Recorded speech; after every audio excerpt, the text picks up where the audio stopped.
변방 목사의 아침 묵상 2026년 5월 2일 토요일 아침입니다. 오늘은 시편 104편 1절로 35절 말씀을 통해서 내 영혼을 깨우는 생명의 호흡, 이런 제목으로 말씀 묵상의 은혜를 나누겠습니다. 어제는 주님의 은혜와 사랑의 인도하심과 그분의 통치를 찬양하면서 주일 사역을 준비하는 시간을 가졌습니다.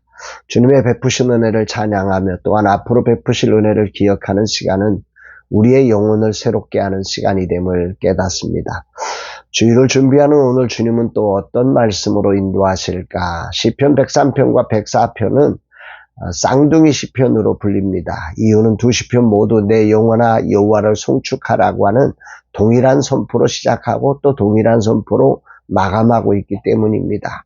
그러나 찬양의 주제 자체는 다릅니다. 시편 104편이 구속의 은혜가 그 찬양의 주제였다면 시편 104편은 창조와 영광, 이 대자연을 창조하시고 그것을 섭리해 가시는 주께서 통치하시고 다스리시는 이 부분을 찬양하고 있습니다.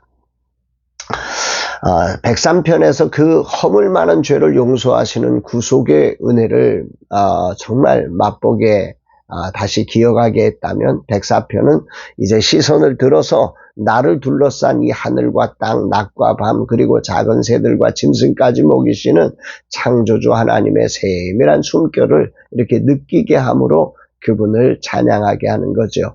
이 위대한 창조주가 곧 나의 하나님을 고백하는 것이 이 시편 104편의 정수다. 그 핵심의 말씀이 27절과 29절로 생각이 됩니다.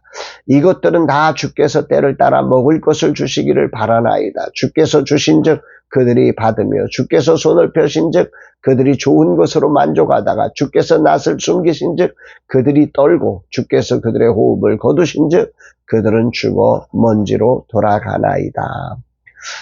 이 부분이 시편 104편의 가장 중요한 구절이라고 저는 생각을 합니다.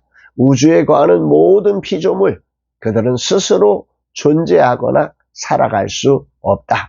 철저히 하나님께 의존되어 있다. 이게 이 본문에서 말하고 있는 핵심이죠.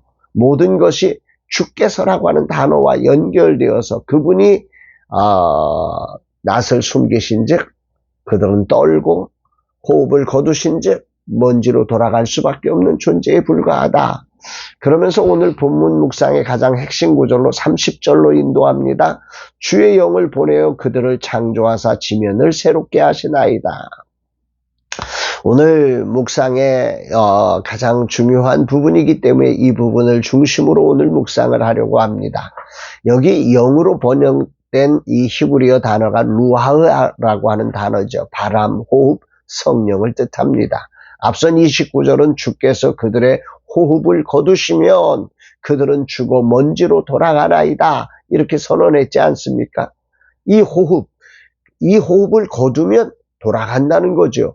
그런데 30절에는 이 영을 보내사 그들을 창조하사 지면을 새롭게 하시나이다. 이렇게 연결하고 있음을 우리가 주목하면서 이 말씀은 우리에게 아주 중요한 진리 하나를 전하고 있는 거죠.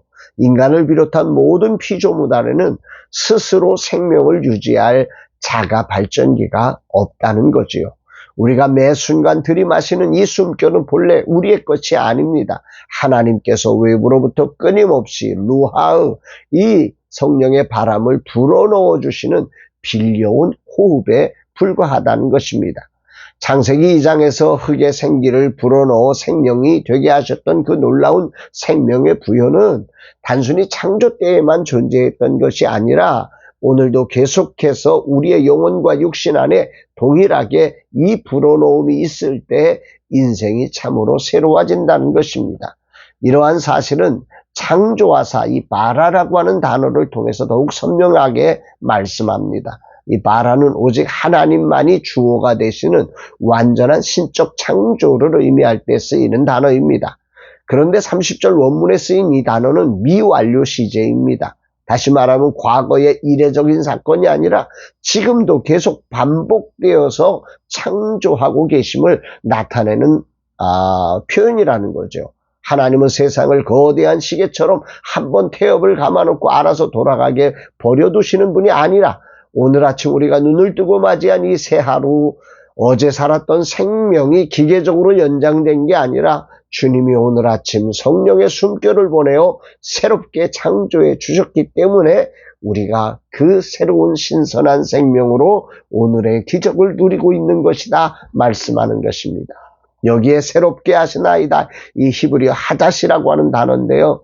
이 단어는 적당히 수리하거나 땜질하는 정도를 말하는 게 아니라 완전히 새로운 상태로 회복시키는 것을 뜻합니다. 죄가 들어온 이후 피조세계는 가만히 두면 낡아지고 쇠퇴하고 죽음을 향해 곤두박질하는 것입니다.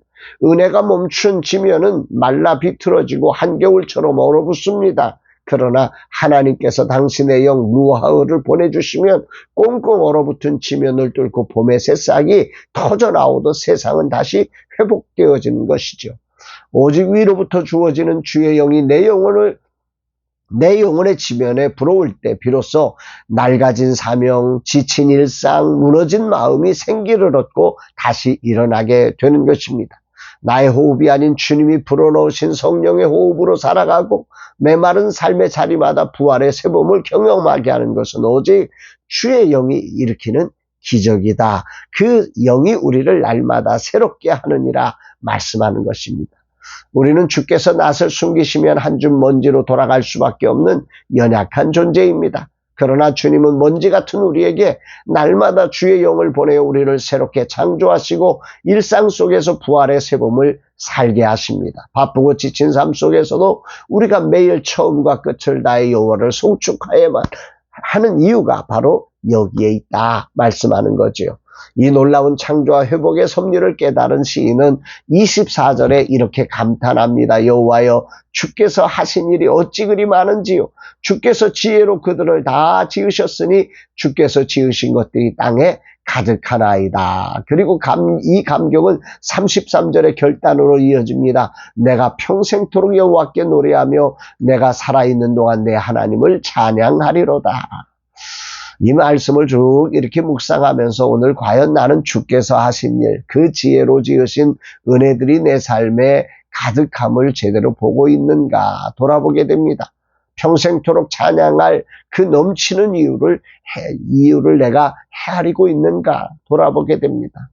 내게 주신 빌려온 호흡의 기적은 잊은 채 늘 부족한 것만 바라보며 없는 것 때문에 불안해하는 초라한 존재로 살아가고 있지 않은가 주님은 오늘 묻고 계시는 것 같습니다. 내 입술과 내 시선과 내 마음이 성령의 바람이 불지 않으면 철저하게 부정적이 되고 불안, 염려, 원망, 두려움에 휩싸여버리는 존재임을 분명하게 인정하며 주 없이 살 수 없는 피조물임을 기억하고 오늘 주 앞에 정말 엎드리게 됩니다. 그럼에도 감사한 것은 주님은 오늘 아침 이 말씀을 통해 굳어버린 내 영혼을 다시 노크해 주시기 때문입니다. 먼지 같은 내 존재 안에 다시 한번 루하흐를 불어넣으시며 원망과 불안을 밀어내고 주님을 찬양할 새 힘을 창조해 주시는 것입니다. 할렐루야이지요. 주일을 준비하는 오늘 내 영혼이 성령의 숨결로 깨어나기를 소망합니다. 내 삶의 지면을 새롭게 하시는 주님의 일하심을 세워보면서 그 지혜로 지으신 은혜들이 내 곁에 가득함을 감격의 눈으로 바라보기를 원합니다. 그리하여 내 입술이 평생토록 주님을 찬송하는 복된 하루가 되기를 다짐하고 기도합니다. 주님, 저는 주님이 필요한 존재입니다. 그래서 오늘도 엎드립니다. 오늘도 찾아주심에 감격하며 당신의 크고 위대한 사랑을 찬양하고 감사를 올려드립니다. 주께서 오늘도 주의 영으로 이 종을 새롭게 하사 지으신 모든 것들이 가득 차 있음을 알게 하심에 감사드립니다. 이 종은 당신의 피조물이오니 오늘 하루가 주의 영으로 온전히 새로움을 있게 하옵소서 고백합니다. 사랑하는 여러분, 오늘 여러분들은 어떻게 오늘을 맞이하고 있습니까? 우리의 호흡은 당연한 게 아닙니다. 주님이 매 순간 낡아진 우리의 삶에 불어넣어 주시는 새로운 창조의 기적으로 이 성령의 바람이 불어올 때 일어나는 새로운 창조로 맞이한 오늘임을 기억하면서 이런 기쁨으로 여호와의 그 이름을, 그 행하심을, 그 위대하심을 정말 송축하며 사는 복된 주일을 준비하는 이날 되기를 주의 이름으로 축복합니다. 사랑합니다, 여러분.